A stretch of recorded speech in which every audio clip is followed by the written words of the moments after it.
الحمد لله وكفى وسلام على عباده الذين اصطفى أما بعد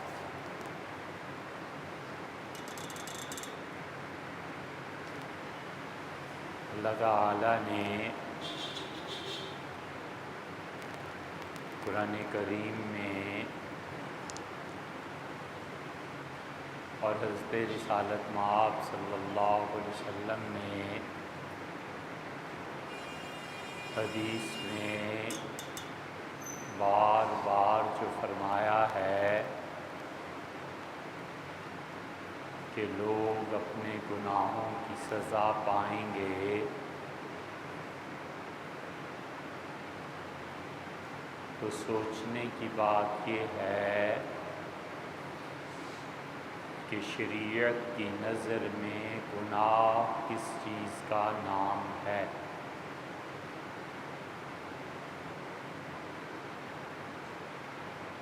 اور بالکل اس کے برعکس جہاں بار بار یہ حکم دیا گیا ہے کہ لوگ نیکی کے کام کو کریں، تو شریعت کی نظر میں نیکی کیا چیز ہے؟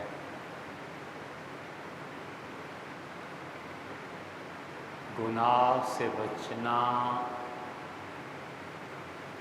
اور نیکی کا کرنا فرض اور واجب کے درجے سے لے کر کراہت تک کے درجے میں آتا ہے، تو آدمی کے لیے یہ جاننا ضروری ہے کہ گناہ کس چیز کو کہتے ہیں اور نیکی کس چیز کو کہتے ہیں۔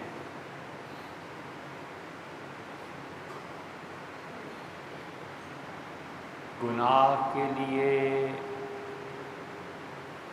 اللہ کی نافرمانی، اللہ نے جس چیز سے منع کیا ہو اس کا ارتکاب،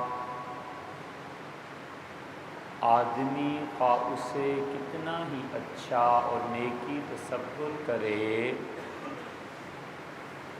مگر جو چیز اللہ کے ہاں سے مستند قرار نہ پائے اس کی کوئی ویلیو نہیں ہے۔ اور یہی حال نیکی کا بھی کہ جب تک کہ اللہ اسے نیکی قرار نہ دے، انسان کے کرنے سے وہ چیز نیکی نہیں بن جاتی۔ اس لیے یہ ضروری ہے کہ آدمی اس چیز کو ہمیشہ پیش نظر رکھے کہ شریعت گناہ کس چیز کو قرار دیتی ہے اور نیکی کس چیز کو قرار دیتی ہے۔ اعمال میں ایک ان کا ظاہری وجود ہے اور ایک اس کے پس پشت ایک جذبہ ہے، اور اللہ کے ہاں اصل معیار وہ پیچھے جو جذبہ کار فرما ہے وہ ہے، اور لوگوں کی نظر میں نیکی اور گناہ یہ دونوں وہ ہیں جو عمل وہ کر رہے ہیں۔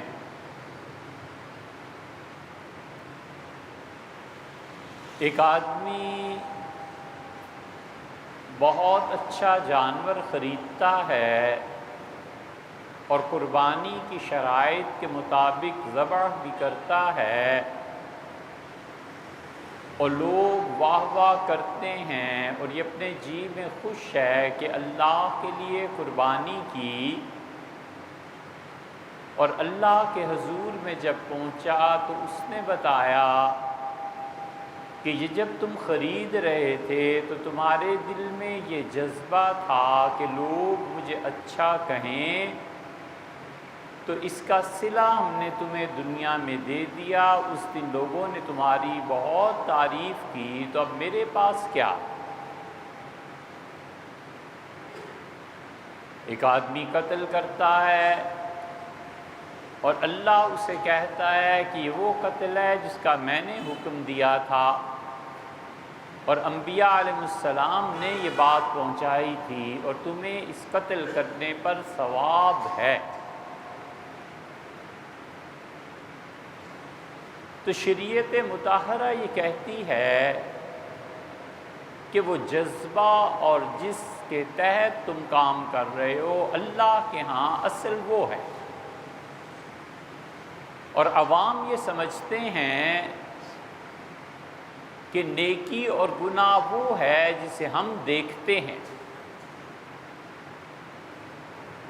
ایک آدمی پہ شدید مجبوری کی کیفیت طاری ہے، اور وہ کہتا ہے کہ اے رب میں اب مرنے لگا ہوں اور پیسے ہیں نہیں، میں کدھر جاؤں؟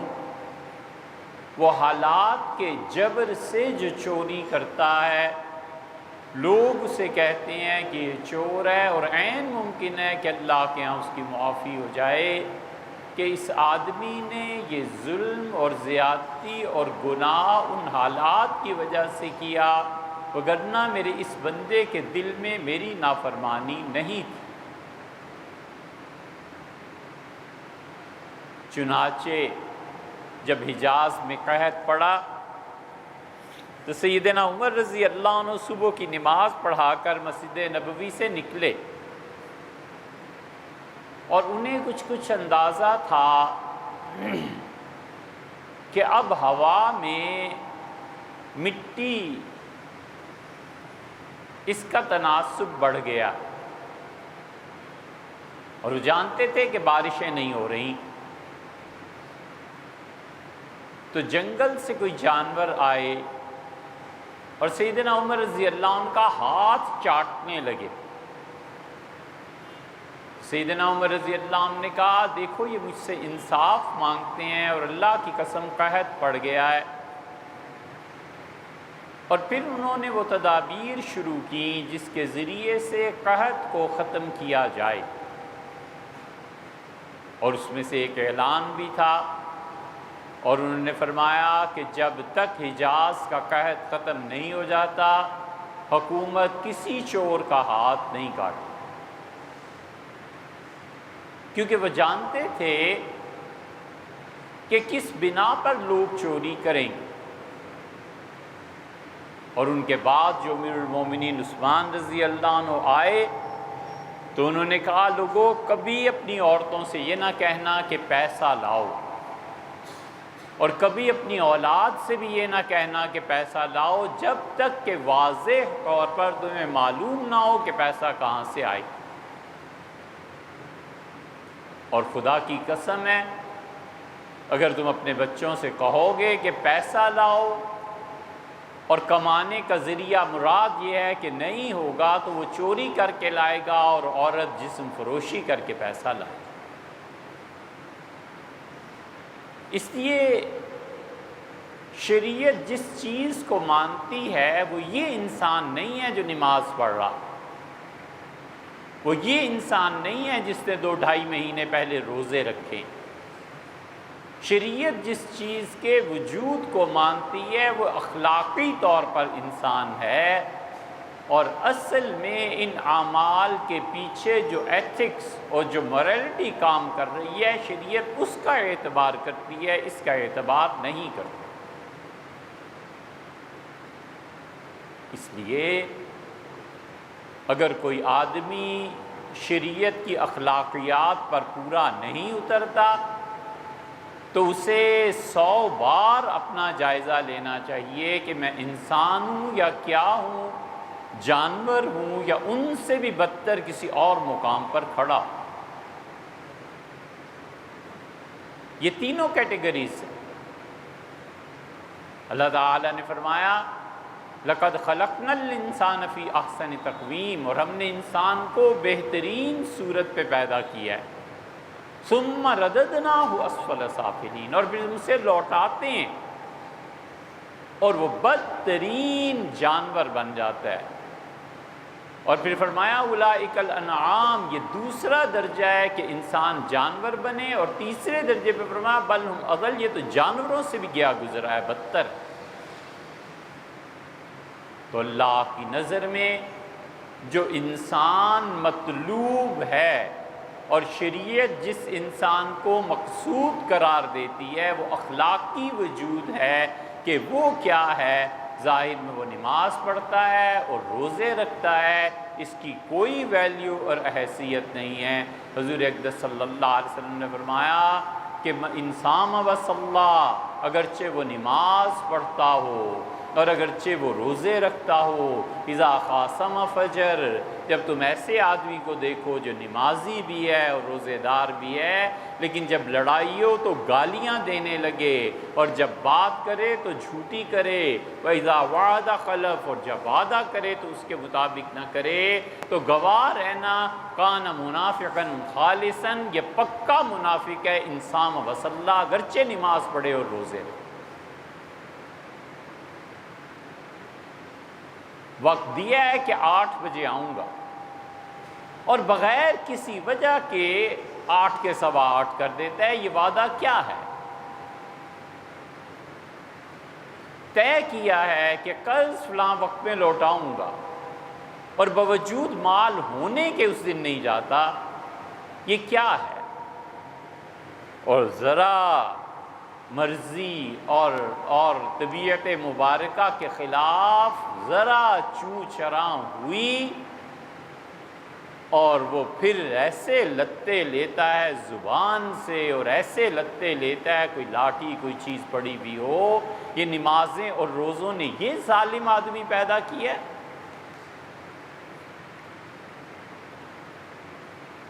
اسی لیے رسول اللہ صلی اللہ علیہ وسلم نے فرمایا تھا، ایک لڑکی سے فرمایا اس سے شادی نہ کرنا، اس کے تو کندھے سے لاٹھی ہی نہیں اترتی، اور آپ نے فرمایا میں تمہیں بتاؤں شر الناس، قیامت کے دن لوگوں میں شریر ترین آدمی جو خدا کی بارگاہ میں اٹھیں گے وہ لوگ ہوں گے جن کی زبان کی وجہ سے لوگوں نے ان سے ملنا چھوڑا۔ لوگ گھبرانے لگے کہ اس سے جا کے منہ لگائیں۔ اس لیے نیکی اور گناہ ان دونوں سے جو اخلاقی وجود جنم لیتا ہے، یہ کیا ہے؟ بس اس پہ خدا کے یہاں فیصلہ ہو جائے گا۔ نماز پڑھتا ہے اس لیے کہ اللہ سے وفاداری ہے، میرے مالک نے مجھے حکم دیا ہے، انہوں نے کہا ہے بندگی ضروری ہے، یہ اصل آدمی ہے جو نماز پڑھتا ہے۔ اور ایک وہ ہے جس نے باپ دادا سے نماز سیکھ لی ہے، مسلمان گھر میں پیدا ہوا، نماز پڑھی، فرض کا اس سے بوجھ اتر جائے گا، لیکن یہ کوئی گارنٹی نہیں ہے کہ اسے ثواب ملے گا بھی کہ نہیں ملے گا، اس لیے کہ اب اس نے نماز پڑھ لی ہے اور بازار میں جا کے چرس بیچنے لگ گیا۔ روزہ رکھ لیا، اور رسول اللہ صلی اللہ علیہ وسلم نے فرمایا تم میں سے جس شخص نے روزہ رکھا اور پھر اس نے جھوٹ بولا دن میں، تو یاد رکھو اس آدمی کو سوائے بھوک اور پیاس کے کچھ نہیں ملے۔ ہے یہ روزے دار، سب گواہی دیں گے، خدا بھی کہے گا کہ اس سے کچھ نہیں کھایا پیا، روزہ اس کا پورا ہوا۔ اب بات آئی ثواب ملے گا، وہ اس شخص کو ملے گا جس شخص کے اخلاقیات میں روزے نے تبدیلی پیدا کی ہے۔ اگر روزے کے بعد بھی ویسے ہی رہا، روزہ رکھ کے بھی ویسے ہی رہا، اور 30 دن روزے میں بھی خدا کی فرما برداری کرتا رہا، اور جو چاند رات آئی ساری فرما برداری کو ایسے دھو ڈالا جیسے اللہ کی اطاعت اور بندگی سے مجھے کوئی تعلق ہی کبھی نہیں رہا، تو اس آدمی کا کون اعتبار کرے؟ اسی لیے اس امت کا انحطاط، اس کی ایک وجہ یہ بھی ہے، اس امت کے زوال کی ایک وجہ یہ بھی ہے کہ جتنے مذہبی لوگ ہیں نا ہمارے سمیت، جو نماز اور روزہ اور حج بڑا اہتمام اور یہ اور وہ، ان سب میں ذہین لوگ ختم ہو گئے، اور ان سب میں اخلاقی طور پر جو بنے ہوئے لوگ ہوتے تھے وہ ختم ہو گئے۔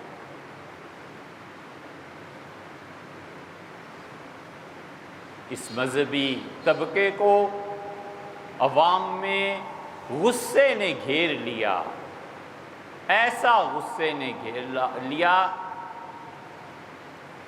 کہ کوئی چیز کفر اور قتل سے کم ہوئی ہی نہ، غیبت سے کم تو کوئی بات ہی نہیں، اور جھوٹ ایسے ایسے ٹکا کے بولنا کہ اگر جھوٹ کی کوئی شکل ہو تو پاؤں پکڑ لے کہ یار میری جان چھوڑ۔ اور مذہبی حکمران اگر آ گئے اور مذہب سے تعلق والے آ گئے تو کوئی کردار نہیں تھا جس کی بنا پہ کہا جاتا کہ کل یہ تھے اور آج یہ ہیں، کل بھی جھوٹے تھے آج بھی جھوٹے ہیں۔ وقت ثابت کرتا ہے کہ کون کتنے پانی میں ہیں، اور اسی مذہبی کردار میں علماء آ گئے تو اللہ کی پناہ ہے، حسد ہے، ایک دوسرے پہ کفر کے فتوے ہیں، جھوٹ کرنا ہے، یہ سب چیزیں یہ آخر دین سکھاتا کیا ہے اور بناتا کیا ہے؟ وکیل ہے، جھوٹے مقدمے لڑے گا، عہدہ مل گیا، نااہل آدمی، محض اس کا کرائٹیریا یہ ہے کہ یہ خوشامد کرتا تھا لہٰذا اسے کوئی وزارت دے دی جائے۔ ڈاکٹر ہے، جھوٹے سرٹیفکیٹ بنا رہا ہے۔ اللہ حاضل قیاس یہ اخلاقی وجود کیا بن رہا ہے؟ اسی لیے رسول اللہ صلی اللہ علیہ وسلم نے لوگوں کی توجہ اس انسانی اخلاقیات پر زیادہ دلائی، چونکہ حدیثیں دو چار ہم نے پڑھ لی ہیں نماز روزے کی، لہٰذا وہ ہم سب نے رٹی ہوئی ہیں، اور دوسری طرف جو فرمایا ہے وہ اس سے کہیں زیادہ ہے۔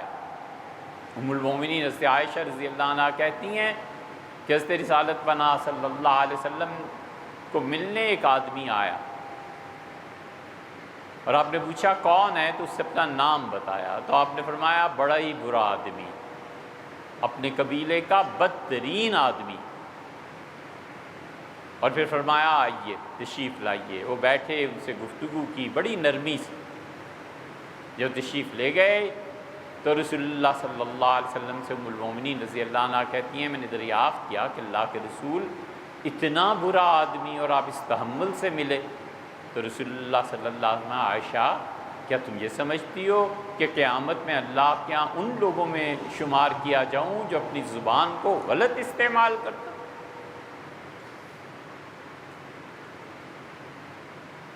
ایک آدمی حاضر ہوا، مسلم کی روایت میں آیا، اس سے کہا اللہ کے رسول میں بڑا پریشان، اور پریشانی یہ ہے کہ میں اپنے رشتہ داروں کے ساتھ نیکی کرتا ہوں اور وہ میرے ساتھ برائی کرتے ہیں، میں ان سے جوڑ کے رکھتا ہوں وہ مجھے توڑتے ہیں، میں ان کے ساتھ اچھے اچھے کام دعوت دیتا ہوں اور وہ مجھے بہت ہی برا کہتے ہیں۔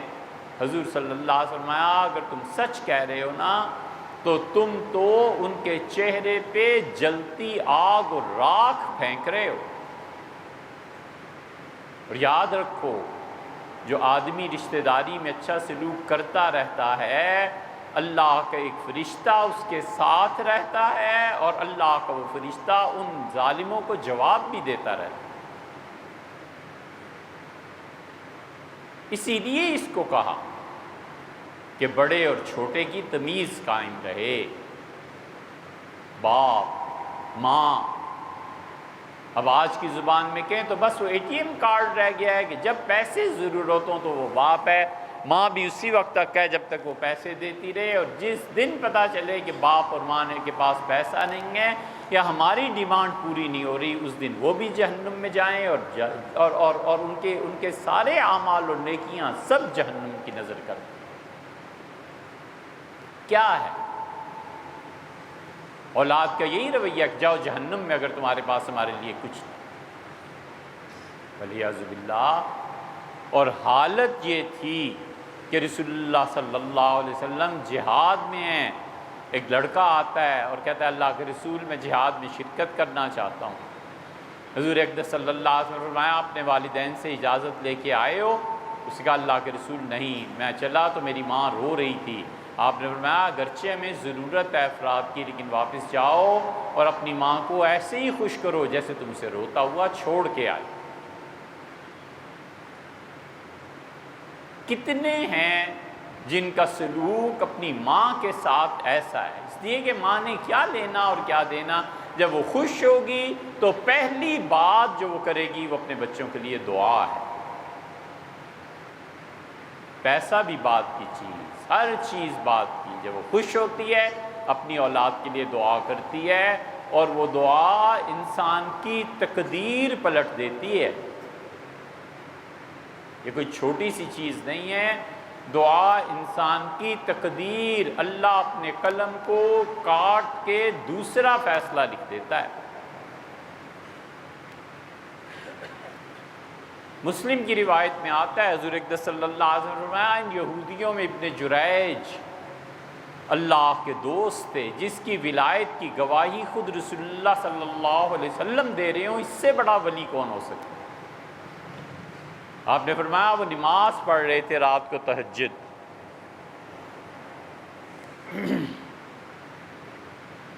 ان کی والدہ بوڑھی تھی، اس نے کہا میرے بیٹے پانی پلا دو، پیاس ستا رہی۔ تو انہوں نے اپنے دل میں کہا اللہم ان امی و صلاتی، اللہ ایک طرف تیری عبادت ہے، نماز ہے، اور ایک طرف میری ماں ہے۔ ماں نے پھر کہا بیٹے پانی پلاؤ ابن جریج۔ اس کا اللہم ان امی و صلاتی، اللہ ایک طرف تیری یہ عبادت ہے اور ایک طرف میری ماں ہے۔ پھر اسے تیسری مرتبہ کہا اور یہ نماز پڑھتے رہے۔ ماں بولی اور اسے کہا اللہ تجھے بدکارہ عورتوں طوائفوں کا منہ دکھائے، تو نے پانی نہ پلایا اور سو گئی۔ معذور تھی، نہیں اٹھ سکتی تھی۔ اس بد دعا کا مطلب یہ تھا کہ تم معاذ اللہ بدکاری میں مبتلا ہو جاؤ، اللہ کے سامنے رسوا ہو جاؤ۔ وقت گزر گیا، ماں پہنچ گئی جہاں پہنچنا ہوتا ہے سب نے، اور ایک دن وہ پھر نماز پڑھ رہے تھے، بوڑھے ہو گئے تھے، تو نماز کے دوران مسلم میں آتا ہے کہ ٹک ٹک کی آواز آنا شروع ہوئی، اور یہ اتنے صاحب کرامت ولی تھے کہ انہوں نے سلام پھیر کے جو نیچے دیکھا تو 4 ستون جن پہ ان کا چبوترا قائم تھا اور سیڑھی جو تھی، پورا گاؤں لوگ کثرت سے جمع تھے اور توڑ رہے تھے اس عبادت خانے۔ بڑے حیران، جھانکا اور کہا لوگوں نہ کرو۔ انہوں نے کہا نیچے آؤ، مکار عبادت گزار عبادت دکھاتے ہو۔ وہ نیچے آئے، اور اتنی کرامت تھی رسول اللہ صلی اللہ علیہ وسلم، فرمایا لوگوں نے اس سے کہا کہ مکار آدمی، عبادت کا چہرہ، اور تیری اصل یہ بچہ ہے۔ میں پوچھا کیا ہوا؟ انہوں نے کہا یہ ہمارے گاؤں کی عورت بکریاں چراتی، اس کا بچہ ہوا ہے، اور ہم نے پوچھا یہ کس کا ہے، تو اس نے تمہارا نام لیا ہے، یہ ہے خاتون اور یہ ہے بچہ اور یہ تم ہو، تم یہ حرکتیں کرتے ہو۔ وہ چپ ہو گئے اور پھر کہا بچے تو بتا کس کا بیٹا ہے۔ تو اتنے صاحب کرامت تھے کہ رسول اللہ صلی اللہ علیہ وسلم نے فرمایا بچہ بولا، اور اس سے کہا فلاں جو بکریاں چراتا ہے نا لڑکا، میں اس کا بیٹا۔ لوگ حیران رہ گئے اور پریشان ہوئے کہ اتنا صاحب کرامت ہے، تو ان کا حضرت معافی مانگتے ہیں، اور آپ کا یہ جو عبادت گاہ ہے، یہ چبوترا، یہ سب چیزیں سونے کی بنا دیتے ہیں۔ انہوں نے کہا نہیں، بس سے مرمت کر دو جو توڑا ہے، اور میں خدا کو یاد کروں، اور گئے اور عبادت شروع۔ ماں کی بد دعا کسی صورت میں تو رنگ لائی نا، اللہ نے کرم کیا، بچا لیا اس چیز سے جو ماں نے کہی تھی، لیکن تہمت تو پھر بھی لگ کے رہی، آگ میں نہ جلے، دھواں تو پھر بھی پہنچا۔ اس لیے آدمی اپنی اخلاقیات پر غور کرے، اور سب سے اچھا آدمی یہ جو اپنے گھر میں ہوتا ہے نا، اس سے پتہ چلتا ہے آدمی کیا ہے۔ باہر تو اخلاقیات ہیں، ملنا ہے، ہنسنا ہے، بہت ڈیسنٹ پرسنالٹی ہے۔ یہ گھر والوں سے پوچھو کہ حضرت والا جب غصے میں ہوتے ہیں تو کیا ہوتے ہیں، جب محبت میں ہوتے ہیں تو کیا ہوتے ہیں، کسی پہ شفقتیں ہوتی ہیں تو کیسی، اور کسی سے نفرتیں ہوتی ہیں تو کیسی۔ اس لیے کہ انسان، اسی لیے رسول اللہ صلی اللہ علیہ وسلم نے کمال کی بات کہی، آپ نے فرمایا لوگو انا خیرکم لأہلی، میں اپنے گھر میں اپنی بیویوں میں سب سے اچھا ہوں، میری بیویوں سے پوچھ لو میں سب سے اچھا آدمی ہوں ان کی زندگی۔ ایک گورے نے لکھا ہے حضور اقدس صلی اللہ علیہ وسلم کی زندگی پہ، اور اس سے بڑی اچھی سوانح لکھی ہے، اور ایک سطر اس سے لکھی ہے کہ میں حیران ہوتا ہوں کہ ہمارے بھائی حضور اقدس صلی اللہ علیہ وسلم پہ تہمتیں لگاتے ہیں، میں صرف یہ سوچتا ہوں کہ جس شخص کی کسی بیوی نے اس پہ تہمت کوئی نہیں نہ لگائی اور کوئی برائی بیان نہیں کی، اٹ مینز کہ وہ ڈیسنٹ پرسنالٹی تھی، مگر نہ بیویوں ان کو کیا ہے، وہ کیوں نہ کوئی برائی بیان کرتے۔ باپ ہو شفقت نہ ہو، اور باپ ہو اور گالیاں دے، یہ کوئی کبیرہ گناہ نہیں ہے۔ اس لیے شراب پی لے ولیعذ باللہ یہ اتنا بڑا گناہ نہیں ہے جتنا اپنے بچوں کو وہ گالی دینا جس کی وجہ سے ان کی عزت نفس مجروح ہو۔ ولیعذ باللہ بدکاری اور زنا اتنا بڑا گناہ نہیں ہے جتنا بڑا گناہ اپنی بیوی کو مارنا اور طلاق دینا ہے بغیر کسی وجہ۔ اس لیے ظاہر میں لوگ دیکھتے ہیں، نہیں جانتے کہ اللہ کے ہاں اصل وزن غصے پہ قابو پانا ہے، اصل بات یہ نہیں ہے کہ اس سے طلاق دی ہے یا نہیں۔ یہ فقہا گیا مسئلہ پوچھئے مفتیوں سے کہ نکاح کس کے لیے حرام ہے، کس کے لیے فرض ہے، کس کے لیے سنت ہے، نماز کس کے لیے فرض ہے، کس کے لیے واجب، ہر چیز کے درجات، کس کے لیے قصر ہے، کس کے لیے پوری ہے، کس نے فاتحہ کس نے نہیں پڑھنی، فاتحہ پڑھنے نہ پڑھنے پہ اتنی کتابیں لکھی ہیں، یہ مسئلہ نہیں جانتے۔ فقہا نے لکھا ہے جس کو اپنے غصے پہ قابو نہیں ہے نا، اس کے لیے نکاح کرنا کبیرہ گناہ ہے۔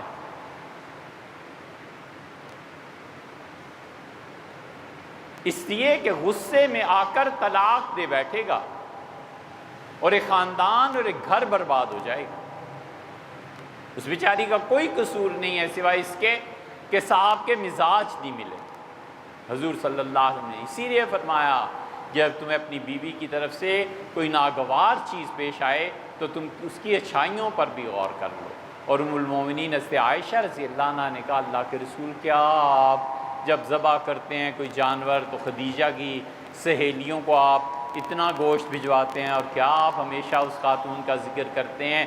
اور پھر مثال بھی دی اور کہا ایسا جنگل جسے 2 مرتبہ چرا گیا اور تیسری مرتبہ آپ کے نکاح میں آئی، اب اس کا ذکر کرتے رہتے ہیں۔ حضور صلی اللہ علیہ وسلم فرمایا لا تؤذیننی فی عائشہ، بالکل اس خاتون کے بارے نا مجھے بالکل تکلیف نہ پہنچانا، تم جانتی ہو کمال کا فکر آقا، کمال، واللہ کانت قضا وقضا، اور میری خدیجہ جیسی عورت کون تھی دنیا میں، اور خدیجہ جیسی اچھی کون تھی، وَقَانَ لِي مِنْهَا وَلَدٌ، اور عائشہ جانتی نہیں ہو میری اولاد بھی تو اسی سے تھی۔